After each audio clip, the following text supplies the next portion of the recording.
gabi. Kailangan natin siyang tulungan, okay? Tumango si Ethan, ang takot ay napalitan ng awa. Lumapit siya ng kaunti sa papag. Ilang oras pa ang lumipas bago nagkamalay ang lalaki. Dahan-dahan niyang iminulat ang mga mata. Una niyang nakita ang kisame na gawa sa pawid, pagkatapos ay ang mga mukha ni na Sofia, Ethan, Mang Berto, at Kuya Lito na nakapalibot sa kanya, lahat ay may pag-aalala sa mga mata. Nasaan? Nasaan ako? Mahinang tanong niya, ang boses ay paus at halatang nahihirapan. Hinawakan niya ang kanyang ulo, na pangiwi sa sakit mula sa sugat sa noo. Nasa Isla de Clara po kayo, sir, sagot ni Mang Berto. Nakita ka namin sa dalampasigan kaninang umaga. Inanad ka siguro ng bagyo. Naguluhan ang lalaki. Isla de Clara? Bagyo? Tiningnan niya sila isa-isa, na para bang ngayon lang niya sila nakita. Sino? Sino kayo? Nagkatinginan sina Sofia at ang mga caretaker. Ako po si Sofia, at ito po si Ethan, anak ko. Sila naman po sina Mang Berto at Kuya Lito, mga caretaker dito sa isla, paliwanag ni Sofia ng mahinahon. Ikaw po, anong pangalan niyo? May pamilya po ba kayong kasama na kailangan naming kontakan? Umiling ang lalaki, lalong kumunat ang noo sa pag-iisip, at pagkatapos ay bakas ang frustration at takot sa mukha nito. Pangalan ko, pamilya, muli siyang umiling, mas malakas na ngayon, at may namumuong luha sa gilid ng kanyang mga mata. Hindi ko alam. Wala akong maalala. Amnesia. Iyon ang conclusion nilang lahat. Ang malakas na pagkakabagok marahil sa ulo nito ang naging sanhi ng pagkawala ng kanyang alaala. Kawawa naman. Walang pagkakakilanlan, walang maalala kung saan nanggaling, walang pamilyang mahahanapan. Dahil hindi nila alam ang pangalan niya, at kailangan siyang tawagin sa kung anuman, nagpa siya si Mang Berto na bigyan siya ng pansamantalang pangalan. Tutal, parang si Juan de la Cruz ka na walang kilala at walang maalala. Di Juan na lang muna ang itawag namin sayo, pwede ba? Suhestyon ni Mang Berto. Tumango lang ang lalaki, tila sumuko na. Juan, inulit niya ang pangalan, na parang sinusubukang namnamin kung bagay ba ito sa kanya. Sige, Juan. Sa mga sumunod na araw, habang hinihintay nilang tuluyang gumaling si Juan at habang naghihintay din sila ng balita mula sa Maynila kung paano sila makakaalis sa isla, dahil nasira rin ang communication lines dala ng bagyo, si Juan ay nanatili sa pangangalaga ni Sofia. Ang dalawang caretaker ay bumalik na sa kanilang sariling mga kubo sa kabilang bahagi ng maliit na isla, pero regular silang dumadalaw para magdala ng pagkain o tumulong sa mga kailangan. Si Sofia, sa kabila ng kanyang mga alalahanin tungkol kay Don Eduardo at sa tunay na pakay nito, ay hindi magawang pabayaan si Juan. May kalooban siyang hindi kayang tumalikod sa taong nangangailangan. Tinanggap niya ito sa kanilang pansamantalang tahanan, ang maliit na kubo. Ibinahagi niya ang kanilang limitadong pagkain, inisikaso ang mga sugat nito, at sinubukang kausapin ito paminsan-minsan, nagbabaka sakaling may maalala ito. Si Juan, sa kabila ng kanyang pagkalito at ng blangkong isipan, ay nagpakita ng kabaitan at pagiging matulungin. Habang lumalakas siya, nagsimula siyang tumulong sa mga simpleng gawain sa bahay. Nag-iigib ng tubig mula sa poso na hindi kalayuan. Nagsisibak ng kahoy para sa lutuan. Nagkukumpuni ng mga sirang bahagi ng kubo na tinamaan ng bagyo. Palagi siyang tahimik, madalas nakangiti ng tipid, pero sa likod ng mga ngiting iyon, nakikita ni Sofia ang isang malalim na lungkot sa kanyang mga mata. Isang uri ng kalungkutan na hindi maipaliwanag, na para bang may hinahanap siyang hindi niya alam kung ano. Si Ethan naman, mabilis na nakapalagayan ng loob si Tito Juan niya. Dahil walang ibang kalaro sa isla, si Juan ang madalas niyang kasama. Minsan, habang nilalagnat pa ng bahagya si Juan dahil sa impeksyon sa sugat, si Ethan mismo ang naglalagay ng cold compress sa noo nito. Masakit pa po, Tito Juan? Tanong ng bata, ang mga matay puno ng concern. Ngumiti si Juan, isang tunay ng ngiti na umabot hanggang sa kanyang mga mata sa pagkakataong iyon, at ginulo ang buhok ni Ethan. Medyo na lang, Ethan. Salamat sa pag-aalaga mo, ha? Sa mga simpleng sandaling iyon, nakaramdam si Sofia ng kakaibang init sa kanyang puso. Ang estrangerong lalaki na inanod ng alon ay unti-unti nang nagiging bahagi ng kanilang maliit na mundo sa islang iyon. Isang presensyang hindi inaasahan, pero sa gitna ng pagkalito at pag-aalala, ay nagbibigay din ng hindi maipaliwanag na kalinga. Ngunit kasabay nito, hindi pa rin maalis ang tanong sa isip ni Sofia, sino nga ba talaga si Juan? At ano ang mangyayari kapag bumalik na ang kanyang alaala? Kapit ka lang, Sofia. Medyo lubak tong daan, paalala ni Juan habang maingat niyang minamaneho ang hiniram nilang lumang motorsiklo ni Mang Berto. Mahigpit ang kapit ni Sofia sa baywang ni Juan, ang dibdib niya ay halos nakasandal na sa likod nito. Sa kabilang braso naman ay bitbit niya ang isang malaking bayong na puno ng mga niluto nilang pagkain, adobo, pansit, at isang tray ng leche flan, ambag nila para sa maliit na pista ng kalapit na barangay Mabini, ang pinakamalapit na munting komunidad sa islang iyon na medyo nakabawi na rin mula sa nagdaang bagyo. Si Ethan naman ay masayang nakaupo sa harapan ni Juan, ang maliliit na kamay ay nakahawak sa manibela, feeling driver daw. Ilang linggo na rin ang lumipas simula nang matagpuan nila si Juan. Medyo magaling na ang mga sugat nito, bagamat may peklat na naiwan sa kanyang noo. Ang alaala niya, gayunpaman, ay blanko pa rin. Pero sa kabila nito, si Juan ay naging katuwang na ni Sofia sa araw-araw. Hindi lang sa mga gawain, kundi maging sa pag-aalaga kay Ethan. Naging natural na ang presensya niya sa kanilang maliit na kubo, isang bagay na hindi inaasahan ni Sofia, pero hindi niya maitatangging nagdulot ng kakaibang gan sa buhay niya sa islang iyon. Habang bumabagtas sila sa medyo bako-bakong daan papunta sa barangay Mabini, hindi maiwasan ni Sofia na makaramdam ng, ano nga ba to? Comfort. Oo, comfort. Pero may kasama ring, kaba? Yung kuryenteng dumadaloy mula sa pagkakadikit ng katawan nila, ang amoy ng pawis ni Juan na may halong amoy ng dagat at araw, ang init ng katawan nito na nararamdaman niya sa kanyang dibdib. Ano ba tong iniisip ko? Grabe ka, Sofia. Pinilig niya ang ulo, sinaway ang sarili. Helper mo lang siya, may amnesia. Huwag kang ano dyan. Pero mahirap pigilan ang mga sandaling hindi sinasadya. Yung mga titigan nilang nagtatagal ng ilang segundo kapag nag-aabutan ng plato o baso. Yung mga pagkakataong nagkakadikit ang mga kamay nila kapag sabay na may pupulutin. Yung mga ngiti ni Juan na dati tipid lang, pero ngayon, kapag sa kanya nakatingin, tila may ibang kahulugan. O baka naman, assuming lang siya. Malayo pa po ba, Tito Juan? Tanong ni Ethan mula sa harapan, pumuputol sa pagmumuni-muni ni Sofia. Malapit na tayo, champ. Amoy mo na ba yung mga pagkain sa fiesta? Pabirong sagot ni Juan, bahagyang lumingon kay Ethan. Sumengot singhot si Ethan. Opo, amoy barbecue. Yehey! Natawa silang dalawa ni Juan. Sa mga ganitong simpleng tawanan, sa mga sandaling parang isang normal na pamilya sila, lalong lumalalim ang pag-aalangan ni Sofia.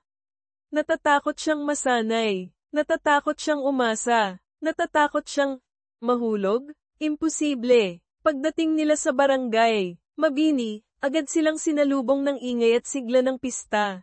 Kahit simple lang ang barangay at halatang tinamaan din ng bagyo, hindi nawala ang diwa ng pagdiriwang.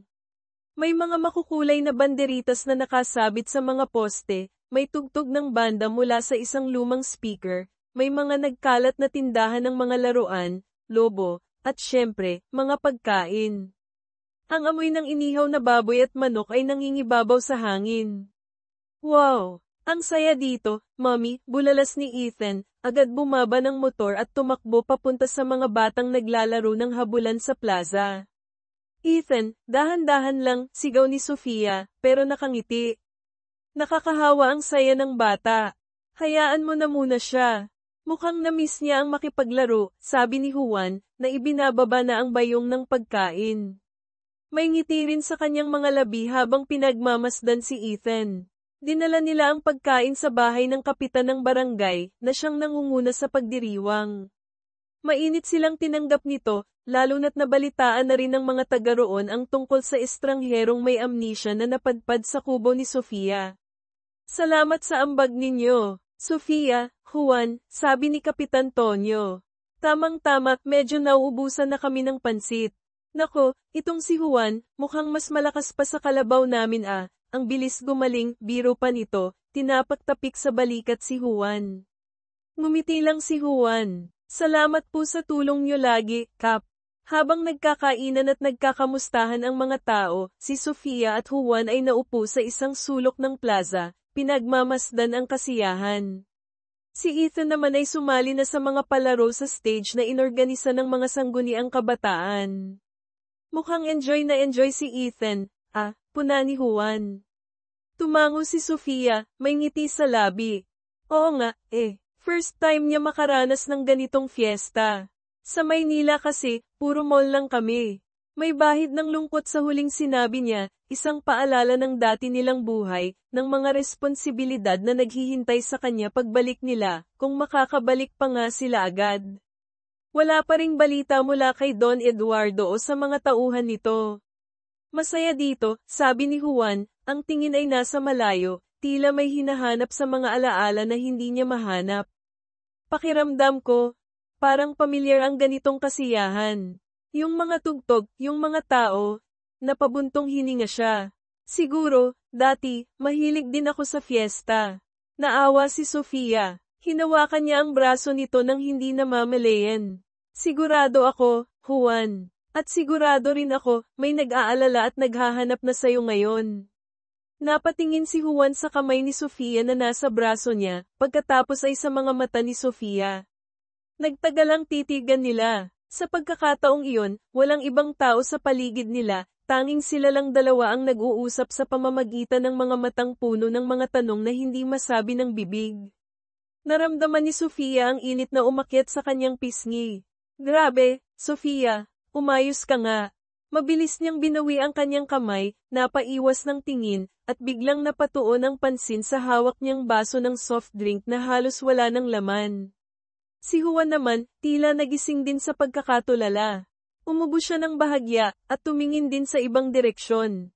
Pero may naiwang bakas ng, ano nga ba? Pagkalito, o baka naman, interes.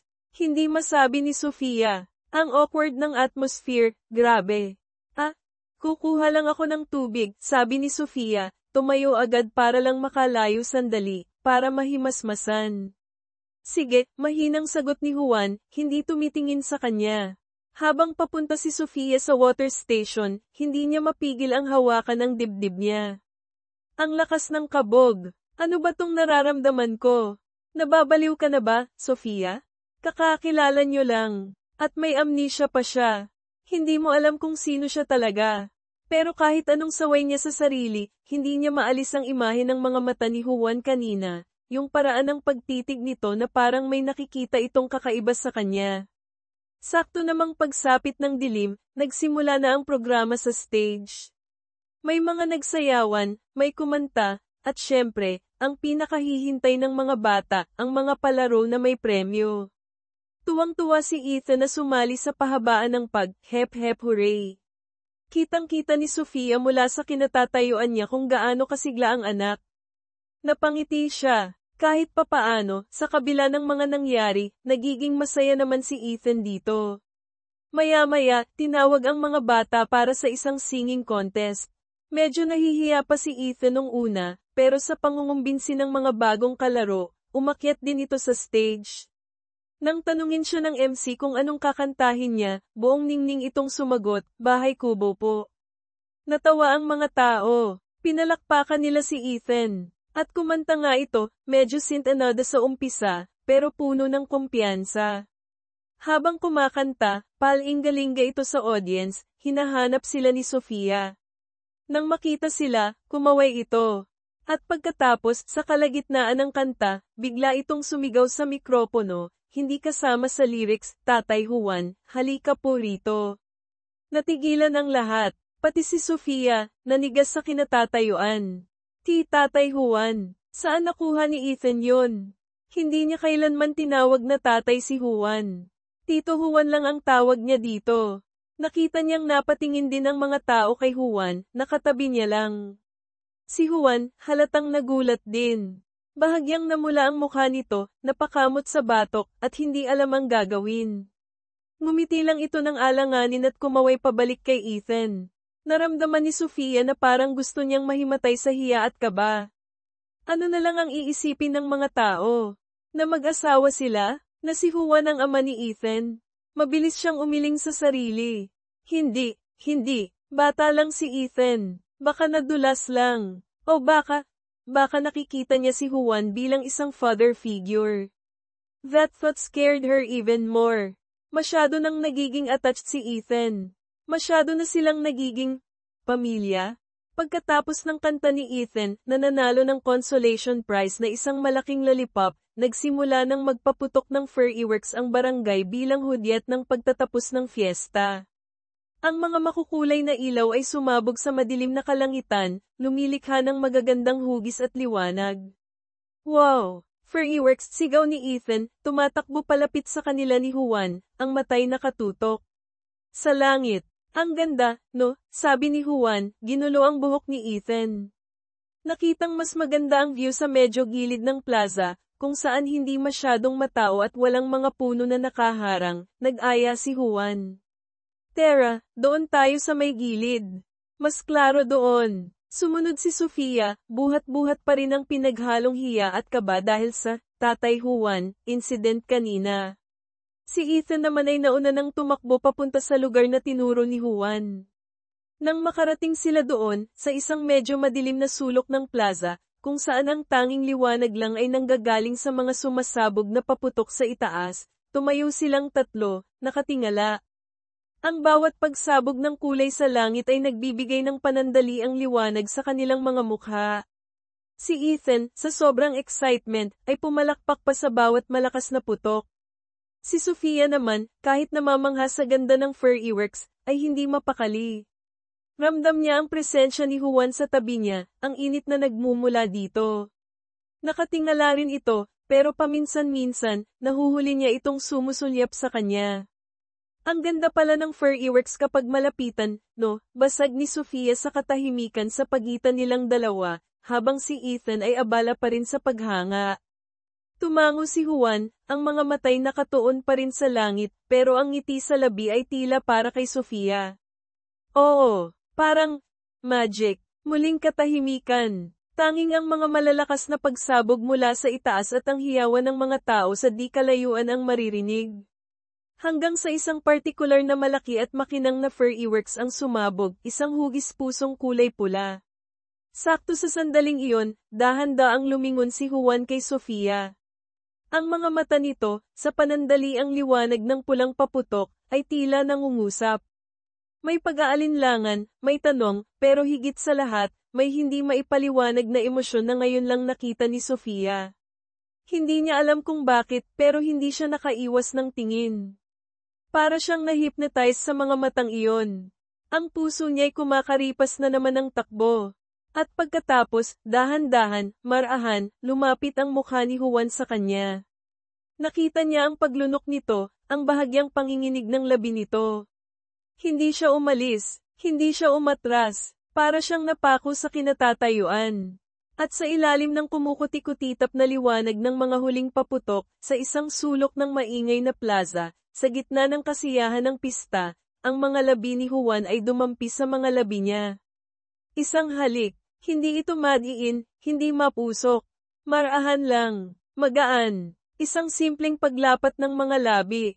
Pero para kay Sofia, ang epekto nito ay kasanlakas ng pinakamalakas na paputok na sumabog sa kalangitan. Isang pagsabog ng kuryente, ng init, ng kilig na matagal na niyang hindi naramdaman.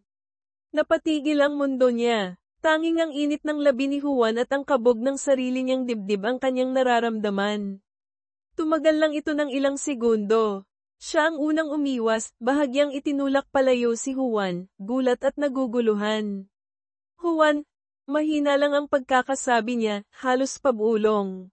Si Juan, mukhang nagulat din sa sariling ginawa, ay napaatras. Ang mga mata nito'y puno ng pagkalito at pagsisisi. Sofia, I'm sorry. Hindi ko sinasadya. Nadala lang siguro ako. Hindi makapagsalita si Sofia. Tumingin siya kay Ethan, na buti na lang ay abala pa rin sa panonood ng mga natitirang paputok at walang kamalay-malay sa nangyari sa likuran niya. Ibinalik niya ang tingin kay Juan, na ngayon ay nakayuko, hindi makatingin sa kanya. Ang kilig na naramdaman niya kanina ay biglang napalitan ng takot. Isang pamilyar na takot. Ang takot na muling magtiwala. Ang takot na muling masaktan. Ang takot sa damdaming bigla na lang nabuhay sa puso niyang matagal nang natutulog. Uwi na tayo, yun lang ang naisagot ni Sofia, ang boses ay nanginginig. Hindi dahil sa lamig ng gabi, kundi dahil sa pinaghalong emosyon na nag-uunahan sa loob niya, gulat, kilig, takot, pagkalito. Tumango lang si Juan, hindi pa rin makatingin ng diretso sa kanya. Ang kaninang saya at sigla mula sa fiesta ay biglang naglaho, napalitan ng isang mabigat at nakakabinging katahimikan sa pagitan nilang dalawa. Tinawag nila si Ethan, na medyo nagtaka pa kung bakit bigla silang uuwi gayong may mga nagkakantahan pa sa plaza, pero dahil inaantok na rin, sumunod na lang ito. Ang biyahe pabalik sa Kubo sakay ng motorsiklo ay kabaligtaran ng biyahe nila papunta kanina. Kung kanina ay may tawanan at kwentuhan, ngayon ay puro katahimikan lang. Si Ethan, na pagod na sa kakalaro, ay nakatulog agad sa harapan ni Juan. Si Sofia naman, nakakapit pa rin sa baywang ni Juan, pero ngayon ay may distansya na, hindi na kasing lapit ng kanina. Bawat lubak na nadaanan nila ay nagpapaalala sa kanya ng pagkakadikit ng kanilang mga katawan kanina, at kasabay noon, ang alaala ng halik. Naramdaman ni Sofia ang tensyon sa katawan ni Juan. Matigas ang mga balikat nito, at ang pagmamaneho nito ay tila mas mabilis, na parang gusto na ring makarating agad sa destinasyon. Walang nagsasalita, tanging ang ugong lang ng motor at ang mga tunog ng kuliglig sa gabi ang maririnig. Sa bawat segundong lumilipas, lalong bumibigat ang pakiramdam ni Sofia. Pagdating nila sa Kubo, maingat na ibinaba ni Juan si Ethan mula sa motor. Agad itong kinarga ni Sofia at dinala sa loob para ihiga sa kanilang natutulugang banig. Pagbalik niya sa labas, nakita niyang nakatayo lang si Juan sa tabi ng motor, nakatalikod sa kanya, nakatingin sa madilim na dagat sa di kalayuan. Juan, nagsimula siyang magsalita, hindi alam kung ano ang sasabihin. Gusto niyang itanong kung bakit. Gusto niyang sabihin na hindi dapat. Gusto niyang, hindi niya alam. Humarap si Juan, pero ang mukha nito'y nasa anino, hindi gaanong makita ang ekspresyon. Sofia, pasensya ka na talaga kanina, ulit nito, ang boses ay mahina at puno ng pagsisisi. Hindi ko alam kung anong pumasok sa isip ko. It won't happen again. Pangako. Tumango lang si Sofia, hindi pa rin makatingin.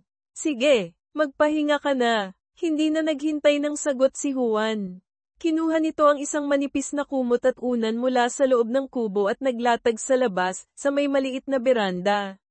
Naiintindihan ni Sofia, mas mabuti na sigurong may distansya muna sila. Pumasok si Sofia sa loob ng kubo, isinara ang pinto na gawa sa kawayan, at naupo sa tabi ng natutulog na si Ethan. Sa liwanag ng gasera, pinagmasdan niya ang payapang mukha ng anak. Si Ethan ang buhay niya. Ang rason kung bakit siya lumalaban. Ang dahilan kung bakit kailangan niyang mag-ingat. Hinawakan niya ang kanyang mga labi. Ramdam pa rin niya ang anino ng halik ni Juan. Ang lambot, ang init, ang kuryenteng gumapang sa buong katawan niya. Hindi niya maitatanggi, may naramdaman siya. Isang bagay na matagal na niyang ibinaon sa limot mula nang iwan siya ng ama ni Ethan. Isang bagay na ipinangako niyang hindi na niya hahayaang maramdaman ulit. Pero bakit? Bakit ngayon? At sa kanya pa, si Juan. Isang estranghero. Isang lalaking walang nakaraan, walang pagkakakilanlan. Paano kung may asawa pala siya? May pamilyang naghihintay sa kanya? Paano kung pagbalik ng alaala niya, hindi pala siya ang tipo ng lalaking gusto ni Sofia? O mas malala, paano kung masama pala siyang tao? At yung halik, ano ang ibig sabihin nun? Nadala lang ba talaga siya ng emosyon? Ng ganda ng fireworks? Ng alak na nainom niya ng kaunti sa fiesta?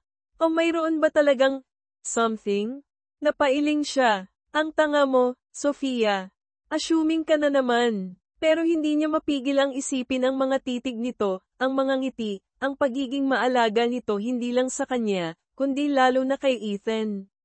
Yung pagtawag ni Ethan ng Tatay Juan kanina, isang pagkakamali lang ba yun ng bata, o may nakikita na rin si Ethan na hindi niya gustong aminin sa sarili? Napabuntong hininga siya ng malalim. Ang gulo ng isip niya. Ang gulo ng puso niya. Sa isang banda, may parte sa kanya na natutuwa sa presensya ni Juan. Nakakagaan ng loob na may katuwang siya, may kasama sa gitna ng kawalan ng katiyakan sa islang ito. May parte sa kanya na naa-appreciate ang kabaitan nito, ang pagiging maalaga, ang pagiging Juan nito. Pero sa kabilang banda, nandyan ang takot. Ang takot na masanay. Ang takot na umasa. Ang takot na pinapaikot lang siya ng sitwasyon. Ang takot na sa oras na bumalik ang alaala ni Juan, o sa oras na makabalik na sila sa Maynila, lahat ng ito ay maglalaho na parang bula. At may iwan na naman siyang mag-isa, marahil ay mas sugatan pa kaysa dati. Hinaplos niya ang pisngi ni Ethan. Para sa'yo, anak, mag-iingat si mommy. Hindi pwedeng basta-basta na lang ulit. Tumayo siya at dahan-daang lumapit sa maliit na bintana ng kubo, sumilip sa labas. Nakikita niya ang anino ni Juan na nakaupo pa rin sa beranda, nakatanaw pa rin sa madilim na dagat. Hindi ito gumagalaw. Ano kaya ang iniisip nito? Nagsisisi ba talaga ito sa nangyari? O baka naman, nalilito rin ito tulad niya. Napahawak siyang muli sa kanyang labi. Hindi niya may kakaila ang epekto ng halik na iyon. Parang may gripo na nabuksan sa loob niya, isang daloy ng damdamin na matagal nang natuyot at kinalawang. Ang kilig, ang kaba, ang init, lahat ng iyon ay pamilyar, pero kasabay nito ay nakakatakot. Dahil alam niya kung anong kasunod. Alam niya ang sakit kapag ang init ay biglang nanlamig, kapag ang kilig ay napalitan ng pait. Tama na, Sofia, saway niya ulit sa sarili. Wala lang yun. Isang pagkakamali, isang sandali ng kahinaan. Pero kahit anong pilit niyang ikondisyon ang isip niya, ang puso niya ay tila may ibang sinasabi. Tumitibok ito sa ibang ritmo, isang ritmong matagal na niyang hindi narinig. At iyon ang pinakakinatatakutan niya. Ang muling pagtibok nito para sa maling tao, o sa maling pagkakataon. Bumalik siya sa tabi ni Ethan, humiga, at niyakap ang anak. Ipinikit niya ang kanyang mga mata, pilit wanawaglit ang imahe ni Juan, ang alaala ng halik, ang nagbabadyang damdamin sa kanyang puso. Pero kahit sa pagpikit, naroon pa rin. Ang init, ang kaba, ang simula ng isang bagay na hindi niya alam kung dapat ba niyang salubungin o takbuhan. Kinabukasan, nagsimula siyang matakot. Hindi sa kung anong pwedeng gawin ni Juan, kundi sa sarili niyang damdamin na muling nabubuhay. Ang damdaming akala niya ay matagal nang patay, ngayon ay nagpaparamdam, nagbabantang muling sumibol sa tigang niyang puso. At hindi niya alam kung handa na ba siyang harapin ito. Ang araw ay nagsimula ng payapa, kabaligtaran ng unos na namuo sa puso ni Sofia mula pa ng nagdaang gabi. Pilit niyang iwinaksi ang alaala ng halik, ang kaba, ang mga tanong. Itinoon niya ang sarili sa pag-aasikaso kay Ethan at sa mga mumunting gawain sa kubo. Si Juan naman, halatang umiiwas din. Tahimik lang itong kumilos, tumulong sa pagsisibak ng kahoy at pag-iigib ng tubig, pero ang mga mata nito'y hindi na nagtatangkang salubungin ang mga mata niya. May unspoken agreement sa pagitan nila, kalimutan ang nangyari, bumalik sa dati. Pero kaya ba? Hapon na nang maisipan ni Juan na maglaro sila ni Ethan sa dalampasigan. Kailangan daw nilang i-enjoy ang araw habang maganda pa ang panahon. Pumayag si Sofia, masaya siyang makita na kahit papaano'y sinusubukan pa rin ni Juan na maging normal para kay Ethan, kahit naramdam niya ang pader na biglang itinayo nito sa pagitan nilang dalawa. Nagtatakbuhan sina Juan at Ethan sa buhanginan, naghahabulan ng mga alon na umaabot sa pampang. Nagtatayuan sila ng mga sandcastle na agad ding ginigiba ng mga paa ni Ethan sa tuwa. Tawa ng tawa ang bata, at si Juan, sa mga sandaling iyon, ay tila nakakalimutan din ang bigat na dala ng nawawala niyang pagkatao. Nakangiti ito habang karga-karga si Ethan at paikot-ikot sila. Si Sofia, nakaupo sa isang malaking driftwood sa di kalayuan, ay pinapanood lang sila. May ngiti sa kanyang labi, pero may kirot pa rin sa puso. Ang saya na nakikita niya sa pagitan ni Tito Juan at ni Ethan ay nagpapaalala sa kanya kung gaano kabilis maaaring maging komplikado ang lahat. Hanggang kailan kaya ito? Tanong niya sa sarili. Sa gitna ng kanilang paglalaro, natamba si Ethan sa buhanginan habang naghahabulan sila.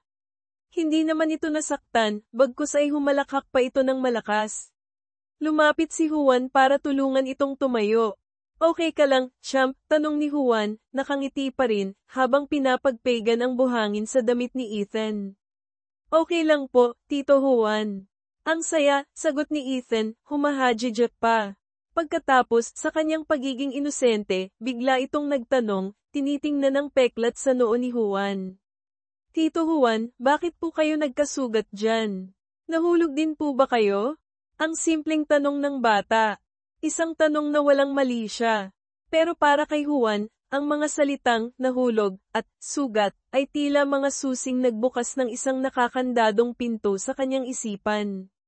Bigla siyang natigilan, nanigas. Ang ngiti sa kanyang labi ay unti-unting naglaho, napalitan ng pagkunot ng noo. Napahawak siya sa kanyang sentido, doon mismo sa may peklat. Isang matinding sakit ang biglang kumirat, parang may pumupukpok sa loob ng bungo niya. Arg! Napadaing siya ng malakas, napaluhod sa buhanginan. Napapikit siya ng mariin. Nagulat si Ethan. Tito Juan, okay lang po kayo? Lumapit ito, hinawakan ang braso ni Juan, bakas ang pag-aalala sa mukha. Napatayo si Sofia mula sa kinauupuan, agad na naramdaman ang kaba. Juan, anong nangyayari? Tumakbo siya palapit sa kanila. Pero si Juan ay tila wala na sa kasalukuyan. Ang sakit sa ulo niya ay hindi lang basta sakit. Kasabay nito ang mga nag-uunahang imahe na biglang bumahas sa kanyang isipan, mabilis, magulo, nakakalito. Mga piraso ng isang palaisipan na hindi niya maintindihan. Isang malaking bahay, isang babaeng umiiyak, galit, sigawan, isang bangin, hangin, takot, Isabela. Isang pangalan ang umalingaw-ngaw sa isip niya. Isabela. Sino si Isabela? Bakit ang sakit-sakit kapag naiisip niya ang pangalang iyon? At pagkatapos, mas malinaw na mga imahe. Isang bangin nga, malakas ang hangin, gabi noon, o madaling araw. Madilim, may babaeng nakatayo sa gilid ng bangin. Umiiyak, sumisigaw. Siya ba si Isabela? Lumapit siya dito. Pinipilit niya itong kausapin, pigilan. Pero nagpupumiglas ito. May iba pang tao. Isang anino. Isang boses ng babae na pamilyar. Kasalanan mo to. Kung hindi dahil sa'yo, kaninong boses iyon? Hindi niya maalala. Tapos, ang pinakamasakit na imahe. Ang pagtalon. Ang sigaw. Hindi niya sigaw. Sigaw ng babae. Sigaw ni Isabela. Ang mabilis na pagkawala nito sa dilim. Ang pakiramdam ng kawalan ng magawa. Ang pagkasuklem. Ang galit. Napahawak si Juan, hindi, si Alexander na ngayon, sa kanyang ulo, napasigaw sa sakit at sa bigat ng mga alaala na bumabalik. Para siyang nalulunod. Juan, ano ba? Niyuyugyug na siya ni Sofia, nanginginig na rin sa takot. Hindi niya alam ang gagawin. Dahan-daang iminulat ni Alexander ang kanyang mga mata. Pero hindi na ito ang mga mata ni Juan na puno ng kabaitan at pagkalito. Ang mga matang nakatingin ngayon kay Sofia ay nanlilisik. Puno ng sakit, ng hinanakit, at ng isang matinding galit na matagal nang naipon sa loob niya. Nakita niya si Sofia, ang kapatid ni Isabela, ang babaeng nasa tabi ni Isabela bago ito mawala. Ang babaeng sinisisi niya sa lahat. Siya ang dahilan. Iyon ang tumatakbo sa isip niya. Ang mga taon ng pagkawala, ang amnesia, ay hindi nabura ang galit na itinanim ng trahedyang iyon sa puso niya. Ngayon, mas matindi pa ito dahil sa mga linggo ng pagkukunwari, ng pagiging si Juan, ng pagiging malapit sa babaeng ito na siyang ugat ng kanyang pagdurusa. Alexander.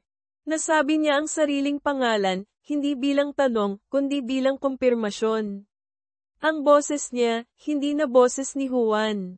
Mas malamig, mas matigas, natigilan si Sofia. Alexander? Sino si Alexander? Tumayo si Alexander mula sa pagkakaupo, itinulak palayo ang kamay ni Ethan na nakahawak pa rin sa braso niya.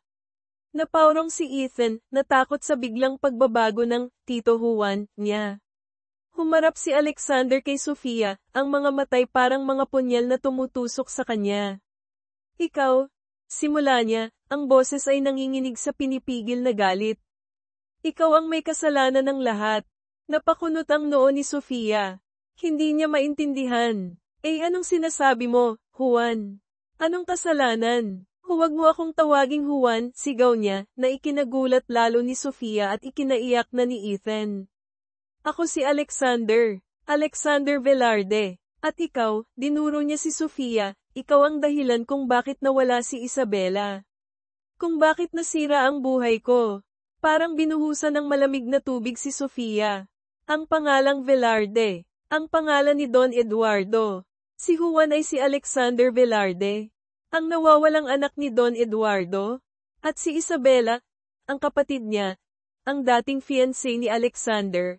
Ang mga alaala ng nakaraan, ang trahedyang pilit niyang ibinabaon, ay biglang bumalik din sa kanya. Ang pagkamatay ni Isabela, ang mga akusasyon noon, ang sakit, hindi. Umiling si Sofia, nagsisimula ng mamuo ang luha sa kanyang mga mata. Hindi ko kasalanan, sinungaling, sigaw ni Alexander. Ang sakit at galit na nararamdaman niya ay hindi na niya makontrol.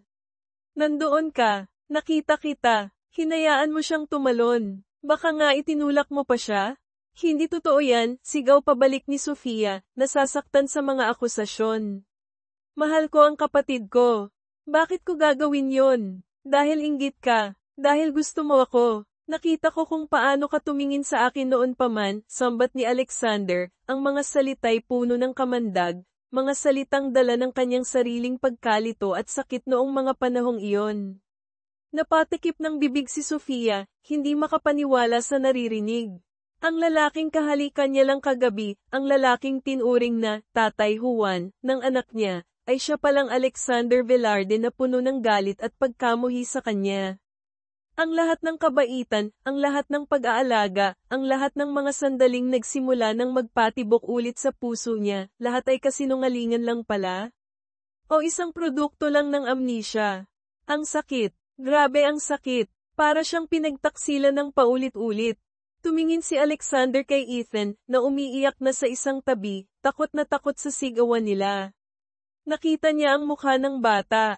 Ang apelyido nito, Velarde. Isang desisyon ang mabilis na nabuo sa isip niyang gulong-gulo pa rin ng bumalik na alaala at ng matinding emosyon. Hindi niya pwedeng hayaan ang batang ito sa babaeng sinisisi niya sa pagkamatay ng kanyang minamahal. Lumakad siya papunta kay Ethan. Huwag, sigaw ni Sofia, hamarang siya sa dadaanan ni Alexander. Huwag mong lalapitan ang anak ko. Anak mo, mapait na tumawa si Alexander. Velarde ang apelyido niya. Baka nga anak ko pa siya na hindi ko alam. O pamangkin ko. Pero siguradong hindi siya dapat mapunta sa isang katulad mo. Hinawi siya ni Alexander. Malakas. Napaupo si Sofia sa buhanginan. Mabilis na lumapit si Alexander kay Ethan at binuhat ito. Nagpumiglas si Ethan, umiiyak, tinatawag ang kanyang ina. Mommy! Mommy! Ethan! Anak, sinubukang tumayo ni Sofia, pero nanginginig ang mga tuhod niya. Alexander, parang awa mo na. Huwag mong kunin ang anak ko. Akin siya, akin lang siya. Pero si Alexander, bingi na sa galit at sakit. Hawak niya ng mahigpit si Ethan na nagpupumiglas pa rin. Tinalikuran niya si Sofia na humahagulgol sa buhanginan. Sinira mo ang buhay ko, sabi niya, hindi lumilingon. Hindi ko hahayaang sirain mo pa pati ang buhay ng batang ito. Naglakad siya palayo, dala-dala ang umiiyak at nagpupumiglas na si Ethan, patungo sa direksyon kung saan niya naaalala ang daan papunta sa lumang pantalan ng isla. Iiwan niya si Sofia. Iiwan niya ang babaeng ito na nagbalik ng pinakamasasakit niyang alaala. Naiwan si Sofia sa dalampasigan, nakaluhod, pinapanood ang papalayong figure ni Alexander at ng kanyang anak. Ang puso niya ay parang pinupunit. Ang sakit ng mga akusasyon, ang sakit ng pagtataksil, at higit sa lahat, ang sakit ng posibilidad na mawala sa kanya si Ethan, lahat ay bumuhos ng sabay-sabay. Hindi na niya napigilan ang malakas na paghagulgol. Niyakap niya ang sarili, nanginginig sa iyak at sa sakit. Paulit-ulit niyang binubulong sa hangin. Ang mga salitang hindi marinig ni Alexander, mga salitang nagmumula sa kaibuturan ng kanyang nagdurugong puso. Hindi ko sinasadya, hindi ko sinadya. Ang dating paraiso na Isla de Clara ay naging isang impyerno para kay Sofia. Ang lalaking dumating mula sa alon, ang lalaking nagbigay ng panandaliang pag-asa at kilig, ay siya rin palang magbabalik ng pinakamasakit niyang nakaraan at magdadala ng panibagong pagdurusa. Muli, siya ay naiwang mag-isa, wasak, at nagdurugo.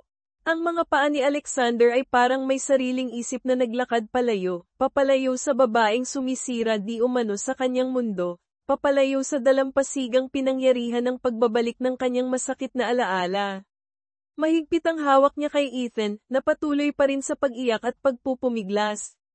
Ang munting mga kamao nito ay tumatama sa kanyang dibdib, ang mga sigaw nito ng, "Mommy," ay parang mga tinik na tumutusok sa kanyang tainga, pero pilit niyang isinasantabi. Ang galit, ang hinanakit, ang matagal ng kirot, iyon ang nangingibabaw. Kailangan niyang ilayo ang bata. Kailangan niyang, hindi niya alam. Gulong-gulo ang isip niya. Narating niya ang lumang pantalan sa kabilang dulo ng maliit na cove, ang lugar kung saan sila unang dumaong nina Sofia pagkatapos ng bagyo. Walang katao-tao. Tanging ang mga sirang bangka na iniwan ng bagyo at ang malalakas pa ring hampas ng alon sa mga poste ng pantalan ang naroon. Saan siya pupunta? Paano sila aalis? Bitawan niyo po ako. Gusto ko kay Mommy, sigaw ni Ethan, sinusubukang kumawala. Tumigil ka, sigaw pabalik ni Alexander, ang frustration ay lalong tumitindi. Naitayo niya si Ethan sa sahig ng pantalan. Nakita niya ang takot sa mga mata ng bata, takot sa kanya. Sa kanya na ilang oras lang ang nakalipas ay tinatawag nitong, Tito Juan. Nasaktan siya sa nakita niya, pero mas nangingibabaw pa rin ang galit. Hindi ka babalik sa kanya. Naiintindihan mo, sabi niya, lumuhad para magpantay sila, pero ang tono niya ay matigas pa rin. Umiling-iling si Ethan, humahagulgol. Ayaw ko po sa inyo. Bad kayo. Si Mommy ang gusto ko. Kasasabi pa lang yun ni Ethan nang marinig nila ang ugong ng papalapit na helicopter. Napatingala si Alexander. Isang puting chopper, pamilyar ang logo na nakapinta sa gilid nito, ang dahan-daang bumababa mula sa kalangitan, papalapit sa may kapatagan malapit sa pantalan. Si Papa? Agad niyang naisip. Paano? Nang tuluyang lumapag ang helicopter, bumukas ang pinto nito at mabilis na bumaba si Don Eduardo, kasunod ang dalawang naka-uniforming lalaki. Ang mukha ng matanda ay hindi may pinta, may pag-aalala, may pagtataka, at nang makita niya si Alexander na hawak si Ethan na umiiyak, may biglang pagkunot ng noo. Alexander, anong nangyayari dito? Tanong ni Don Eduardo. Ang boses ay mahinahon pero may bigat, papalapit sa kanila. Agad na lumapit si Ethan sa lolo nito, na hindi pa man niya formal na nakikilala bilang lolo, at yamakap sa mga binti nito, humahagulgol. Lolo, si Tito Juan po, naging bad siya, sumbong ng bata sa gitna ng mga hikbi. Napatingin si Don Eduardo kay Alexander, naghihintay ng paliwanag. Nakita niya ang galit sa mga mata ng anak, ang peklat sa noo nito, ang gusot nitong damit. Nakita niya ang binatang matagal niyang hinanap, pero hindi ito ang inaasahan niyang reunion. Papa, sabi ni Alexander, ang boses ay garalgal. Naalala ko na ang lahat. Si Isabela, at siya, may pait niyang sabi, itinuturo ang direksyon kung nasaan si Sofia kanina. Kasalanan niya ang lahat, Papa. Huminga ng malalim si Don Eduardo. Tiningnan niya si Ethan na nakayakap pa rin sa kanya, pagkatapos ay ibinalik ang tingin kay Alexander. May lungkot sa mga mata ng matanda. Anak, mahinahon niyang sabi. Alam kong masakit ang nangyari kay Isabela. Alam kong mahirap ang pinagdaanan mo. Pero hindi mo alam ang buong kwento. Kumunat ang noo ni Alexander. Anong ibig niyong sabihin, Papa? Nakita ko. Nandoon ako. Hinayaan lang siya ni Sofia. Umiling si Don Eduardo. Iniabot niya si Ethan sa isa sa mga tauhan niya. Dalhin niyo muna siya sa chopper. Pakalmayan niyo. Sinunod naman ito ng tauhan. Humarap muli si Don Eduardo kay Alexander. Mula sa bulsa ng kanyang polo barong, may kinuha siyang isang lukot at medyo naninilaw ng sobra. Isang sulat. Matagal ko nang itinago ito, Alexander, sabi ng matanda, ang boses ay may halong pagsisisi. Sulat ni Isabela. Para sa iyo. Isinulat niya ito ilang araw bago ang aksidente. Iniwan niya ito sa kwarto niya. Hindi ko alam kung bakit hindi ko ito naibigay sa iyo noon. Siguro dahil bata ka pa, o siguro dahil natakot akong lalo kang masaktan. O baka, gusto ko ring may masisi. Umamin ang matanda sa sariling kahinaan. Pero ngayon, kailangan mo nang malaman ang totoo.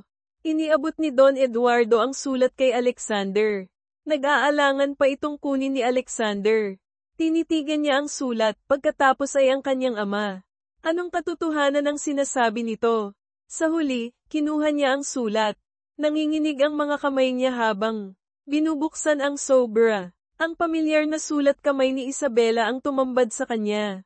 Ang bawat letra ay tila may dalang kuryente na gumagapang sa kanyang mga daliri. Mahal kong Alexander, pagsisimula pa lang, parang may bumikig na sa lalamunan niya. Kung nababasa mo ito, malamang ay wala na ako. Patawarin mo ako, mahal ko. Patawarin mo ako sa gagawin ko, pero hindi ko na kaya. Hindi mo kasalanan. Walang may kasalanan. Matagal na akong may dinadalang hindi ko maintindihan dito sa loob ko. Isang lungkot na kahit anong pilit kong labanan, ay laging bumabalik. Mas malakas, mas madilim. Sinubukan kong maging masaya para sa'yo, para kay Papa, para sa pamilya natin. Pero ang hirap pala kapag ang kalaban mo ay ang sarili mong isip. Si Sofia, mahal na mahal ko ang kapatid ko, Alexander. Alam kong minsan, naiisip mong naiinggit siya sa akin, o may gusto siya sa'yo. Pero hindi totoo yun. Siya ang laging nandyan para sa akin. Siya ang nakakakita ng mga luhang pilit kong tinatago. Siya ang sumusubok na hilahin ako pabalik sa liwanag, kahit na ako mismo ang tumutulak sa kanya palayo. Huwag mo siyang sisisihin, parang awa mo na. Sinubukan niya. Ginawa niya ang lahat. Ang desisyon kong ito, akin lang ito. Pagod na ako, Alexander. Pagod na akong lumaban sa dilim na bumabalot sa akin. Gusto ko lang magpahinga. Mahal na mahal kita. Lagi mong tatandaan yan. Sana mahanap mo ang kaligayahan mo. At sana, mapatawad mo ako. Nagmamahal, bawat salita ay parang mga dagok sa dibdib ni Alexander. Ang mga luha ay kusal ng tumulo mula sa kanyang mga mata, hindi na niya napigilan. Ang babaeng minahal niya, ang babaeng inakala niyang biktima ng inggit at kataksilan, ay biktima pala ng sarili nitong panloob na laban. Isang laban na hindi niya nakita, o piniling hindi makita noon. At si Sofia, ang babaeng sanisi niya, tinawag na sinungaling, itinulak. Siya pala ang kasama ni Isabela sa pinakamadidilim nitong sandali. Siya pala ang sumubok na tumulong. Ang bigat, sobrang bigat ng pagsisisi na dumagan sa kanya. Ang mga taon ng galit, ng pagkamuhi, ng pagtakas sa alaala, lahat ay dahil sa maling akala. Sinisi niya ang maling tao. Nasaktan niya ang taong dapat sana'y dinamayan din niya sa pagkawala ni Isabela. Sofia, nasambit niya ang pangalan nito, puno ng pagsisisi. Napatingin siya sa kanyang ama, na tahimik lang na nakamasid sa kanya, ang mga matay may awa. Kailangan ko siyang puntahan, Papa, sabi ni Alexander, ang boses ay basag. Pinunasan niya ang mga luha, pero patuloy pa rin itong dumadaloy. Tumango si Don Eduardo. Sige, anak, pero mag-iingat ka. Sakto namang nagsimulang pamatak ang ulan.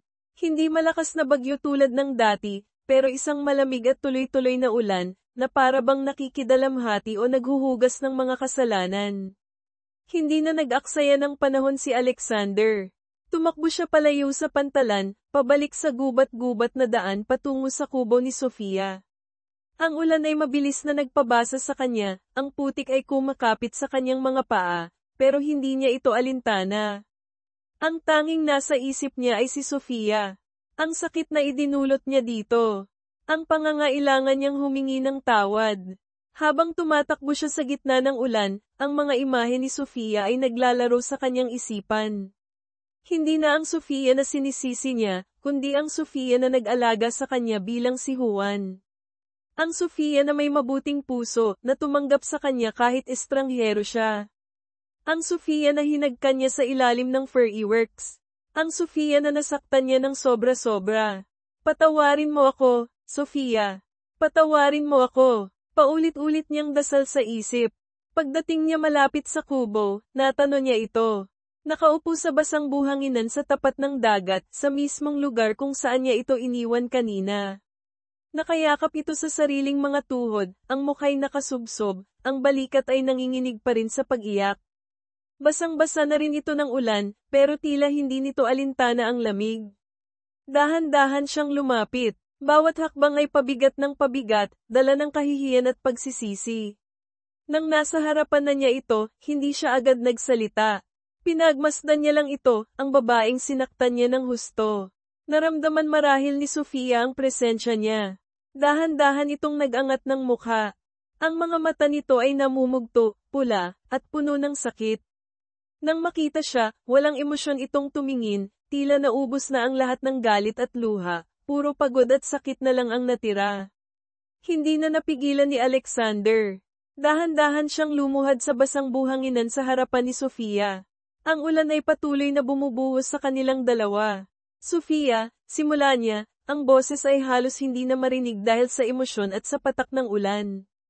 Patawad. Hindi kumibo si Sofia. Nakatitig lang ito sa kanya, ang mga matay blanko.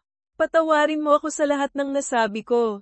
Sa lahat ng ginawa ko, pagpapatuloy ni Alexander, ang mga luha ay muling bumalong sa kanyang mga mata, humahalo sa tubig ulan sa kanyang pisngi. Hindi ko alam. Nabulag ako ng galit, ng sakit. Maling-mali ako. Nabasa ko ang sulat ni Isabela. Alam ko na ang totoo.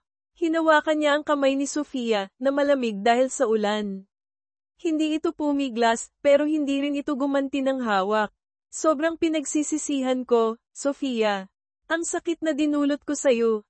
Ang mga akusasyon ko. Lahat yon mali. Patawarin mo ako kung handa kang patawarin ako.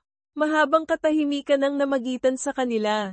Tanging ang tunog lang ng ulan at ng dagat ang maririnig. Si Sofia ay nakatitig pa rin sa kanya, sinusuri ang bawat linya sa mukha niyang basang-basa ng ulan at luha. Nakikita niya ang pagsisisi. Nakikita niya ang sakit. Nakikita niya ang lalaking minsan niyang nakitaan ng kabutihan bilang si Juan. Huminga siya ng malalim, isang buntong hiningang tila nagpakawala ng lahat ng bigat na matagal na niyang kinikimkim, ang sakit ng pagkamatay ni Isabela, ang sakit ng mga akusasyon noon, ang sakit ng ginawa ni Alexander kanina. Dahan-dahan, isang maliit na ngiti ang sumilay sa kanyang mga labi. Isang ngiting pagod, pero may bahid ng pagtanggap. Alam mo, Alexander, mahina niyang sabi, ang boses ay medyo namamalat pa. Matagal ko nang pinatawad si Isabela. Matagal ko na ring sinubukang patawarin ang sarili ko. Siguro panahon na rin para patawarin kita. Nakita niya ang pag-asa sa mga mata ni Alexander. Pero hindi madali, dagdag niya agad. Masakit pa rin. Sobra. Tumango si Alexander, naiintindihan. Alam ko. At hindi ako aasa na makakalimutan mo agad. Handa akong maghintay. Handa akong patunayan na nagsisisi ako, na gusto kong bumawi. Hinawakan ni Sofia ang kamay niya ng mas mahigpit. Tumingin siya sa dagat, na unti-unti nang kumakalma habang tumitila na rin ang ulan. Lumabas na ang sinag ng araw sa likod ng mga ulap. Simula ngayon, sabi ni Sofia, tumingin muli kay Alexander, ang mga mata niya'y may bagong determinasyon. Hindi na ako matatakot magmahal muli. Pero kailangan nating magsimula ulit. Bilang Alexander at Sofia. Hindi bilang multo ng nakaraan o bilang isang estrangherong may amnesia. Tumayo si Sofia, at tinulungan niyang tumayo si Alexander. Nakatayo silang dalawa sa dalampasigan ng Isla de Clara, basang-basa pa rin, pero may bagong liwanag sa kanilang mga mukha. Dumating sina Don Eduardo kasama si Ethan, na ngayon ay medyo kalmado na. Tumakbo si Ethan papalapit kay Sofia at yamakap ng mahigpit. Tumingin ito kay Alexander, may pag-aalangan pa rin. Lumuhad si Alexander sa harap ni Ethan. Ethan, sorry kung natakot kita kanina, ha? Hindi na uulitin ni Tito Alexander. Nag-alinlangan sandali si Ethan, tapos ay dahan-daang tumango. Hinawakan niya ang kamay ni Sofia sa isang tabi, at pagkatapos ay hinawakan din ang kamay ni Alexander sa kabila. Nakatayo silang tatlo sa tabi ng dalampasigan, ang pamilyang sinubak ng nakaraan, ng mga lihim, at ng sakit. Hindi pa tapos ang paghilom. Marami pang kailangang ayusin, marami pang sugat na kailangang gamutin. Pero sa pagkakataong iyon, sa ilalim ng papasikat na araw pagkatapos ng ulan, pinili nilang humarap sa kinabukasan ng magkakasama. Isang bagong simula, dahan-dahan, pero puno ng pag-asa.